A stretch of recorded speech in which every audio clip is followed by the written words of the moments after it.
আজকে কথা বলবো টিন সার্টিফিকেট নিয়ে। হ্যাঁ, স্টার সেটআপ বা কারো পে আউট সেটআপ দিছে। টিন সার্টিফিকেটের জন্য আপনারা এটা মানে করতে পারতেছেন না, কমপ্লিট করতে পারতেছেন না। ভয় পাইতেছেন যে বছর শেষে যদি সাকসেস না হইতে পারি তাহলে ওই সরকারকে ব্যাড ট্যাক্স দিতে হবে। আরে ভাই, আপনি বাইরের দেশে ডলার ইনকাম করার চেষ্টা করতেছেন, এই চেষ্টার জন্য সরকার আপনাকে কখনোই বাধা দেবে না।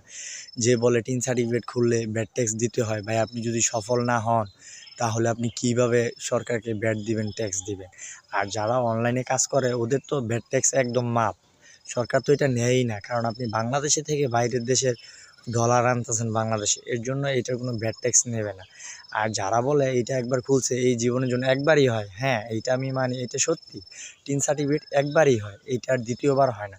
কিন্তু এর মানে এই না আপনি টাকা ইনকাম করেন না, আপনাকে বারবার এই মানে বছর শেষে টাকা দিতে হবে, এইরকম না। হ্যাঁ, জিরো রিটার্ন দেখাইতে হয়, তাও যদি এটা আপনার সিম নাম্বারে আপনাকে মেসেজ দেয়। যদি মেসেজ না দেয় তাহলে কোনো সমস্যা নেই। মানুষ ভয় দেখায় যে টিন সার্টিফিকেট খুললে প্রতি মাসে টাকা দিতে হবে, আর বছরে টাকা দিতে হবে। আর যদি টাকা না দেওয়া হয় তাহলে 2-3 বছর পরে একবার 2-3-4 লাখ টাকাও নিতে পারে। এগুলা পুরোপুরি মিথ্যা কথা, এইসব কথায় কান দিবেন না। যাই হোক, নিজেরটা নিজে গুছিয়ে নেন পে আউট সেটআপটা। ধন্যবাদ।